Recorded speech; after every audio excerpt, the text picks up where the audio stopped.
kapan hari saya kan ketemu salah satu sesepuh. Beliau mengatakan bahwa nanti itu akan muncul sebuah candi yang besarnya 12 kali lipat Candi Borobudur, dan tepatnya itu di perbatasan Jawa Tengah, Jawa Timur. Cuma sekarang masih terpendam, jadi nanti pasti akan muncul. Nah, saya pengen tahu dari Martinus, apakah dia dari spiritual Martinus, mata paling penglihatan Martinus, mata ketiganya bagaimana tentang candi itu, Mas? Apakah memang benar adanya apa gimana, Mas? Kan dulu saya pernah bilang loh, Mas. Iya. Di peradaban baru besok nanti, atau suatu saat nanti di peradaban baru itu akan muncul kota besar di tengah-tengah Pulau Jawa. Kan saya kemarin waktu yang liputan kemarin kan bilang gitu kan. Dan itu juga ada hubungannya dengan Keraton Solo. Keraton Solo kan nama ratunya, istilah ratunya kan Paku Buwono. Betul. Iya kan. Paku itulah patok itu loh, Mas. Tonggak ya kan? Yang menjadi poros. Buwono kan bumi. Ya. Ya kan orang keraton non istilahnya dulu kan yang mendirikan kayak Gede Solo ya. Itu membuat nama itu juga nggak sembarangan, pakai tirakat orang dulu.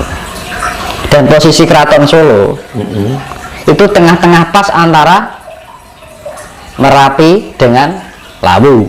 Itu bisa dicek di Google Map itu. Pas posisi tengah. Nah, di antara ini ibaratnya itu adalah gerbang dalam. Ya, gerbang luarnya dari ini Keraton Solo, Lawu, Merapi. Nah, ini ada gerbang luarnya. Gerbang luarnya adalah portal istilah benteng lah ibaratnya. Itu sebelah timur adalah Semeru, sebelah barat adalah Selamat. Bisa dilihat di Google Map. Enggak, sebentar Mas. Maksudnya pintu gerbang keluar. Karena ini kerajaan itu berarti gini. Berarti itu termasuk yang membentengi tanah Jawa. Apa gimana, Mas? Ibaratnya keraton, kerajaan.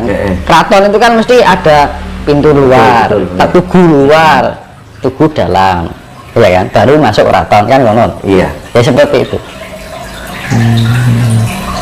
Bisa dicek di Google Map. Jadi ini Keraton Solo. Sebelah barat ini kan Merapi, sebelah timurnya Lawu. Nah, Keraton Solo ini pas tengah-tengah antara Lawu dan Merapi. Itu gerbang dalam. Portal gaibnya gitu, Mas. Portal dimensinya itu. Jadi semacam bentuk kayak gerbang, kayak gapura lah berarti nek keraton. Nah, gapura luarnya itu adalah timur adalah Semeru, baratnya adalah Selamat. Iya. Itu bisa dicek di Google Map. Nah, itu ya kayak makanya dari Gunung Lawu, Merapi, Semeru, Selamat itu gunung yang sangat wingit, penuh dengan kemistisan. Iya kan? Iya. Karena itu portal. Baratnya benteng dalam, benteng luar, gapura dalam, gapura luar. Pasti keraton kan mesti ada gapura dalam dan gapura luar kan, benar-benar. Untuk memasuki keraton kan mesti enek gapura meneh kan, ada gapura lagi. Iya. Efeknya, Mas, jika gunung yang menjadi benteng tadi kan, itu sampai meletus itu tanah Jawa itu membuka, Mas. Justru kalau meletusnya itu membuka dimensi. Membuka dimensi. Iya, portalnya dibuka. Kan ada namanya dimensi itu ada pintu portalnya, garisnya. Ada potensi enggak untuk dari gunung itu untuk meletus? Karena selama ini kan kita mengelola dia kan tidur. Pasti ya. Pengaruh, Mas. Dan itu sangat luar biasa.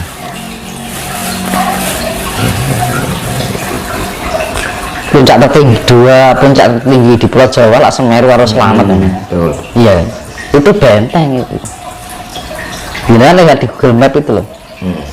Semeru, Slamet, Merapi, Lawu, tengah-tengah Keraton Solo.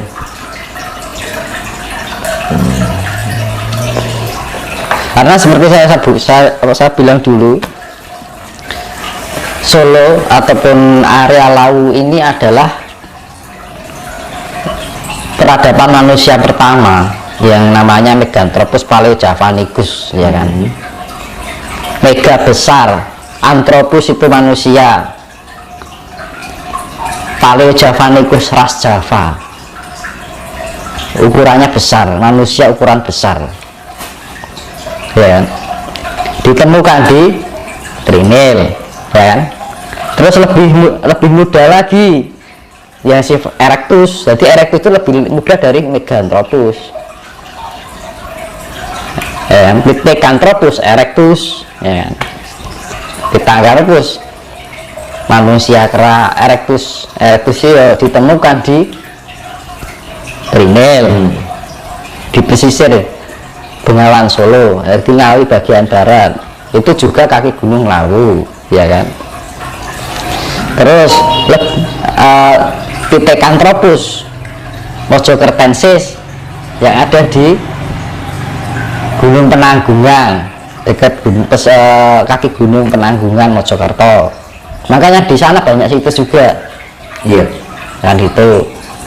Terus Pithecanthropus soloensis juga ditemukan di Bengawan Solo, kan.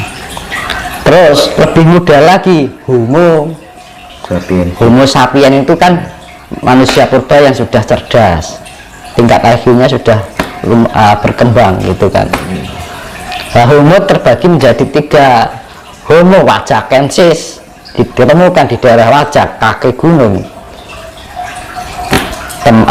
Gunung Wilis, daerah Tulungagung, ya kan. Terus Homo soloensis di Solo lagi ditemukan di Bengawan Solo, kan. Terus Sangiran itu, Iya. terus yang ketiga dari Homo itu Homo floresiensis ditemukan di Nusa Tenggara Timur di Flores. Tuh.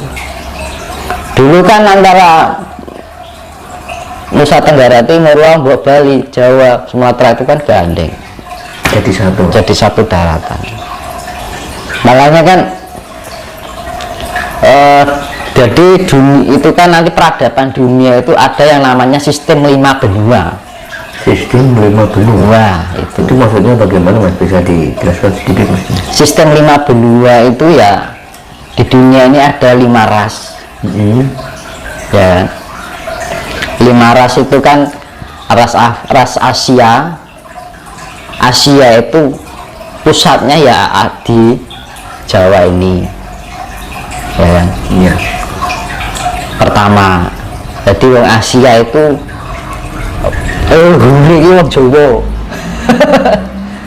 Itu Orang Asia, luarnya orang Jawa. iya. Jangan-jangan seluruh dunia juga iya, Mas? Terus ras Afrika juga sendiri gitu. Terus ras Eropa di Britania, Inggris, itu leluhurnya orang Eropa. Ras Amerika Dominika, dia ada Dominika itu leluhur orang Amerika. Cina dewe meneh di Tiongkok, leluhurnya orang Cina kan. Makanya kan dari apa jenenge, Eropa secara fisiknya beda, lebih ke merah-merahan, ya kan. Kalau Amerika lebih ke kuning-kuningan, ya kan. Kalau Jawa lebih sawo matang, kalau Afrika lebih gelap, kalau Cina lebih sipit, kan beda. Makanya itu. Nah, India itu adalah imigrasi dari Jawa yang berkolaborasi dengan ras Afrika, akhirnya bentuknya. Makanya orang India kan setengah Indonesia, setengah Asia, setengah Afrika, ya kan? Iya. Misalkan ada orang India yang putih, itu sudah ada pencampuran dari ras Eropa. Kan dulu itu kan masih banyak daratan yang belum terpisah-pisah oleh lautan. Dan dulu hidupnya itu imigrasi, modelnya berpindah-pindah tempat. Terus belum nanti kan karena bencana alam itu banyak berterbaran, ras-ras itu menyebar karena pengaruh gejolak alam. Karena apa? Jadi fase-fase yang kayak pergantian peradaban itu sudah berkali-kali. Nah gitu. Jadi manusia purba mengalami evolusi geger ya. Jadi perubahan zaman ini sekarang sudah ke-9. 9 itu periode itu zamannya Lemuria. Iya. Nah kita itu sudah pergantian zaman menuju yang ke-10. Makanya di dalam istilah Hindu ada yang namanya setiap ada perubahan alam itu diturunkan sang pemelihara yang namanya avatar, awatara Wisnu, itu dewa pemelihara. Makanya kan dewa yang pertama itu ikan, karena dulunya belum ada manusia, hanya dulu pertama itu kan hewan-hewan air dulu sebelum hewan darat. Dan terus babi ya, disimbolis awatara Wisnu disimbolkan sifat bentuk babi yang itu yang namanya hewan darat. Jadi sifat keangkaran, maksudnya kehancuran alam itu juga tidak terjadi pada zaman manusia ini, zaman hewan itu juga pernah terjadi. Terus makanya narasinya awatara Wisnu itu setengah manusia setengah hewan. Itu digambarkan kenapa singa simbol kebijaksanaan, juga sifat mempunyai sifat kasih ya, artinya kebijaksanaan itu tadi. Nah dulu manusia itu juga peradaban dulu juga ada yang sifatnya setengah manusia setengah hewan.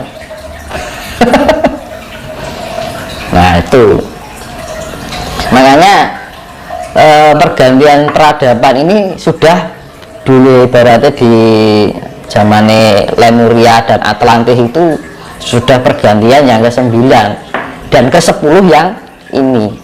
Berarti kita termasuk generasi yang ke-10 terakhir dari peradaban itu.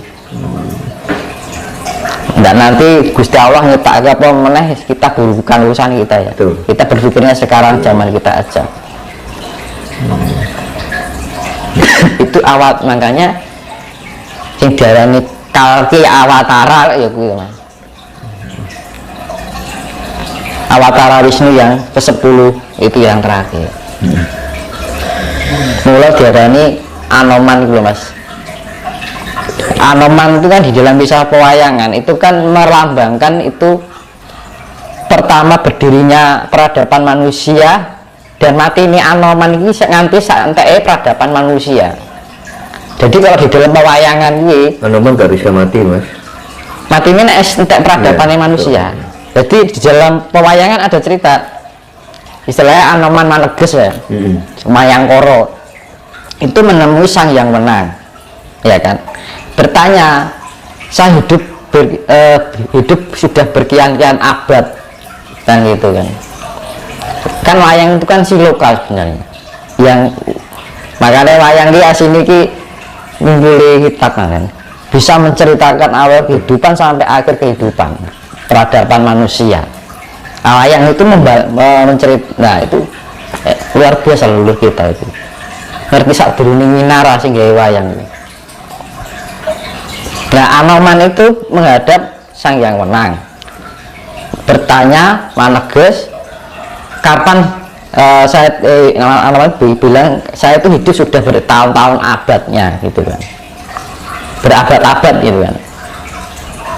Nah Anoman tanya sama sang yang menang kapan titik lancinya, istilahnya mendekati kematiannya gitu kan. Nah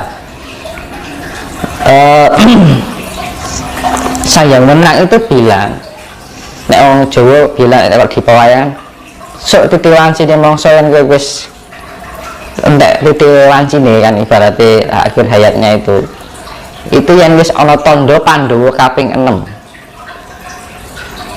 Pandhawa kaping 6. Itu maksudnya bagaimana, Mas? Nah, Pandowo kaping 6 itu kesatuan dari Pandowo yang sifatnya 5. Oh. Nah, 5 ini apa toh, Mas? 4 sifat Ibu Pertiwi, 1 sifat Bapak Angkoso. Karena aku itu artinya. Iya, iya. Kenapa dianggap 4 sifat Ibu Pertiwi? Banyu, angin, lemah, geni, air, angin, tanah, api. Itu sifat Ibu Pertiwi. Betul. Nah, yang Bapak Angkoso sifatnya putih cahaya. Nek diarani Nur Cahyo. Atau nek basa Nasrani niki Roh Kudus. Gamane ngono. Mula diarani Puntadewa getih putih. Ya kan? Lah, Bima, Arjuna, Nakula dan Sadewa itu 4 sifat dari api. Bima kan lah titisannya Bathara Bayu. Iya. Bathara Bayu itu manifestasi dari oksigen atau angin. Nah itu. Arjuna titisannya Bathara Indra, manifestasi dari air tawar. Air.